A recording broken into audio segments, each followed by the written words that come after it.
피로에 의한 파괴의 경우에는 신체 외벽을 이루는 철판이 단순한 형태로 절단되어야 하나 선체 외벽의 절단면은 크게 변형되어 있었고 손상된 형태가 매우 복잡하여 피로 파괴에 의한 선체 절단 가능성도 매우 제한됩니다.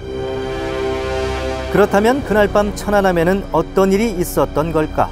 혹시 우리가 알지 못하는 어떤 일이 벌어진 건 아닐까? 공복을 준비하고 있었는데 순간 쾅하는 소리와 함께 몸이 공중으로 붕 떴고 정전되었습니다. 그리고 앞에 있는 컴퓨터가 제 얼굴을 치고 쾅하는 폭발음.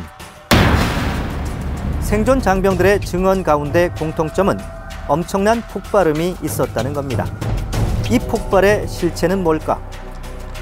절단면을 확인한 전문가들의 견해는 어뢰 쪽에 무게를 싣고 있습니다. 찢겨진 철판들이 하나같이 일정한 방향성을 갖고 있다는 점에서 정지 상태에서 터지는 기뢰보다 발사되면서 터지는 어뢰일 가능성이 높다는 겁니다.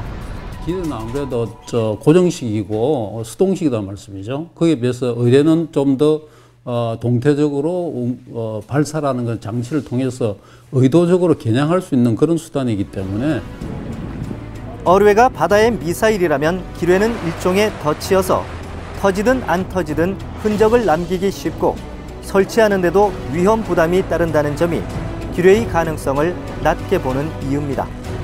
그렇다면 천안함을 타격한 어뢰는 경어뢰일까 중어뢰일까? 전문가들은 천안함의 한미 파손 정도를 감안할 때 폭발력이 큰 중어뢰일 가능성에 비중을 두고 있습니다.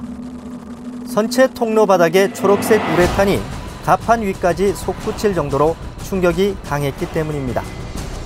어뢰가 수중 일정한 깊이에서 터졌을 때 그 타겟들 표적을 공중으로 들어 올리면서 용고를 부러뜨리는 그런 큰 파괴력을 가지고 있기 때문에 사고 당시 백령도 지진계에 관측됐다는 인위적 진동의 세기가 TNT 180kg에 맞먹는다는 군 당국의 발표도 중어뢰일 가능성을 뒷받침합니다.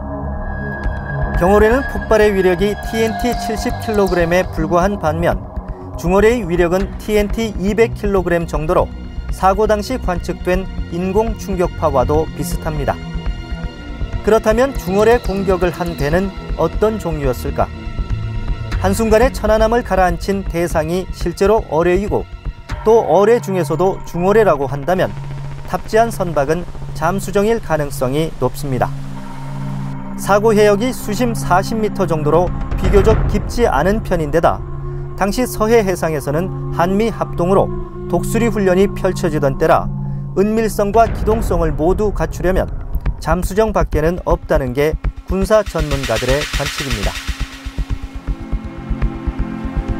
수중에 저희들이 음파를 쐈을 때 돌아오는 그 복반상음이 산란이 크기 때문에 정확히 잡아내기가 쉽지 않습니다. 여기서 제기되는 문제는 우려했던 북한의 개입 여부입니다. 군사 전문가들은 천안함의 한미 파손 상태와 사고 당시 백령도 해상의 정황 등을 고려할 때 북한의 개입 가능성이 높을 것으로 보고 있습니다. 잠수정의 형태가 길이 8m 정도의 중어뢰를 탑재할 수 있는 북한의 상어급이라고 보는 배경이기도 합니다. 북한의 상어급은 300톤 정도로 중어뢰 4발 이상을 장착하는 것으로 알려졌습니다. 여기서 또 한 가지 의문이 드는 것은 천안함이 선체에 직접 공격을 받았는지 아니면 수중에서 폭발에 피해를 주는 이른바 버블제트였냐는 것입니다. 현재 많은 전문가들은 버블제트 쪽에 무게를 두고 있습니다.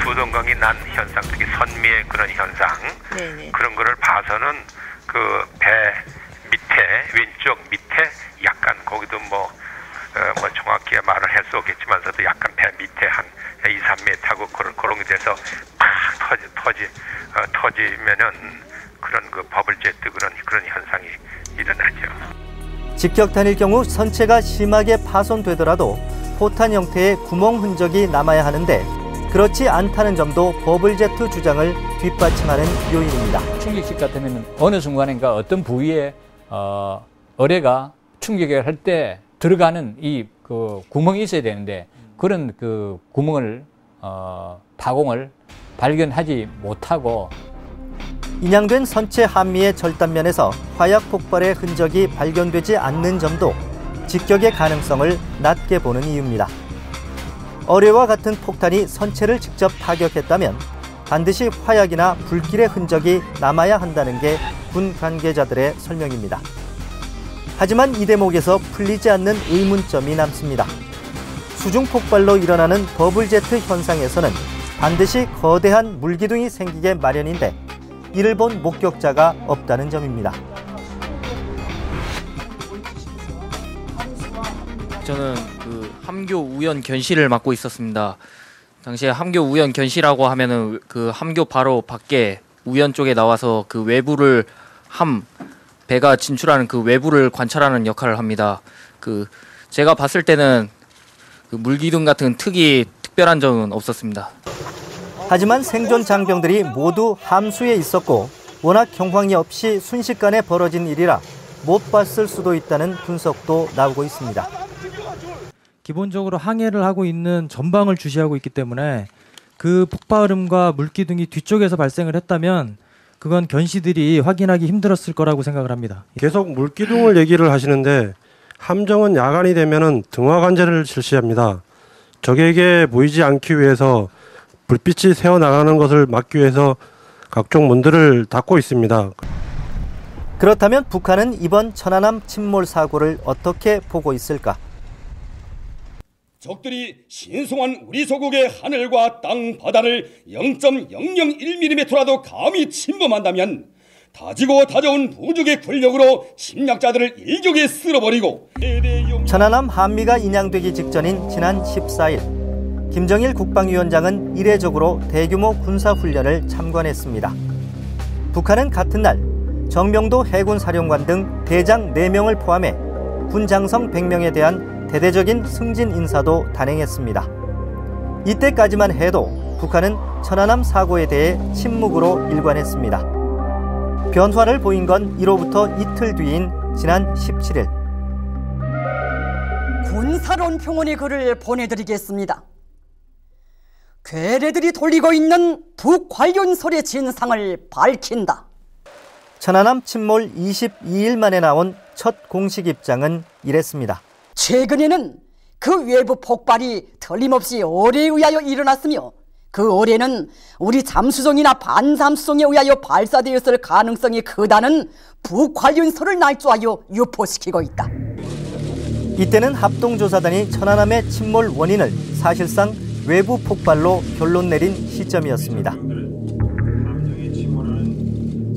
미국의 입장도 미묘한 변화를 보였습니다. 미국은 사고 발생 초기만 해도 이번 사고에 제3의 요소가 개입됐다고 믿을 만한 근거를 갖고 있지 않다면서 북관련설을 견제해왔습니다. To my knowledge, there's no reason to believe or to be concerned that may have been the cause. 미국은 그러나 천안함 한미가 인양되던 지난 15일을 전후해 침몰 원인이 규명될 때까지 육자회담 재개를 유보하겠다는 입장을 공식화했습니다. I'm just not going to speculate, and I think I just want you to know that the United States has complete confidence in the South Korean government to conduct this investigation. 미국이 천안함 침몰을 육자회담 재개의 변수로 간주하기 시작했다는 의미로 받아들여지고 있습니다. 지난 17일 천안함의 한미가 평택항으로 들어왔습니다. 민군 합동조사단은 정밀하고 과학적인 수사를 통해 정확한 원인을 밝히겠다고 했습니다. 미국, 호주, 영국, 스웨덴까지 합류하는 다국적 조사단으로 꾸려집니다.